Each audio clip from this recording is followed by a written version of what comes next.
Imagine a city where the entire economy is built on waiting for ships to crash, where the richest men in town are not merchants or bankers, but salvagers who race towards sinking vessels while everyone else runs away, where the law actually regulates who gets to loot a shipwreck first, and where for nearly 50 years, this system made one small island the wealthiest city per capita in the entire United States. This is Key West, Florida. And the story of how it got rich is unlike anything else in American history. Key West sits at the very tip of the Florida Keys, a chain of islands curling southwest from the Florida mainland into the Gulf of Mexico. It is closer to Havana, Cuba than it is to Miami. The island is tiny, barely 2 miles wide and 4 miles long. It has no farmland, no forests, no rivers, no natural resources of any kind. By every rational measure, it should never have become a significant city at all. But it had one thing: location. Running along the Florida Keys is one of the most dangerous stretches of water in the Western Hemisphere. The Florida Reef, a long, shallow coral reef system, sits just below the surface of the water along the Keys' Atlantic side.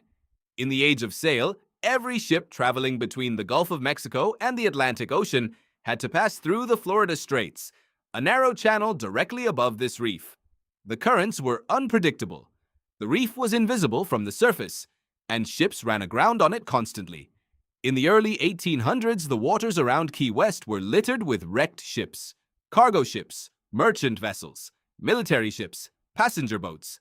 Every wreck left behind a fortune in goods: silk, cotton, mahogany, sugar, coffee, hardware, furniture. All of it sitting on the reef, underwater, waiting. The wreckers went to get it. Wrecking, as it was formerly known, was a licensed industry in Key West. To operate as a wrecker, you needed a license from the federal government. You needed a certified captain and a trained crew. You needed a fast, shallow draft vessel capable of navigating the reef. And you needed to follow a strict set of rules established by maritime salvage law. The most important rule was this: the first licensed wrecker captain to reach a shipwreck became the wreck master. He was in charge of the entire salvage operation. He decided how the work was done, how the cargo was divided, and how the money was split. Every other wrecker who arrived had to follow his orders or leave. It was competitive, ruthless, and completely legal. Wrecking ships kept permanent lookouts stationed in tall watchtowers built around Key West. When a wreck was spotted, the lookout would shout the signal. Every wrecker captain in the harbor would immediately race for their boat. The fastest crew to reach the wreck got the prize. Races between wrecking vessels were fierce. Arguments about who arrived first were legendary and frequently ended in court. At its peak in the 1850s, Key West had around 50 wrecking vessels and 500 men employed in the industry.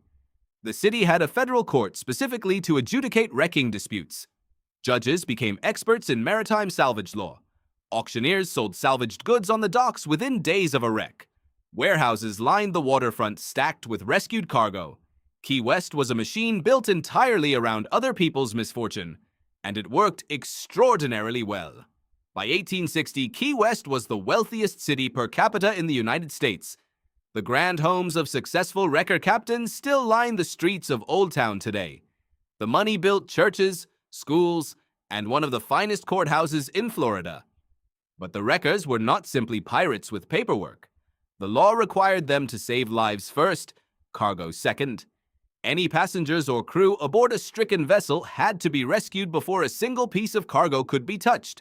Wreckers who violated this rule lost their licenses. The system was ruthless about profit, but serious about human life. The beginning of the end came from an unlikely source: technology. In 1852, the United States government began building a series of lighthouses along the Florida Reef. Iron screw-pile lighthouses, revolutionary in design, planted directly into the coral and built to withstand hurricanes. Each lighthouse made the reef more visible. Each lighthouse guided ships safely through the straits. And each lighthouse put the wreckers a little closer to unemployment. By the 1870s, shipwrecks along the reef had dropped dramatically. The wrecking industry collapsed. Key West turned to sponges and cigars. But nothing ever replaced the golden age of wrecking. Nothing ever made Key West that rich again. Today, Key West is famous for Hemingway and sunsets. But underneath all of it is the original story. A tiny island with nothing that became the wealthiest place in America by mastering one brutal skill: getting there first. Thanks for watching. Please like, comment, and subscribe for weekly history videos.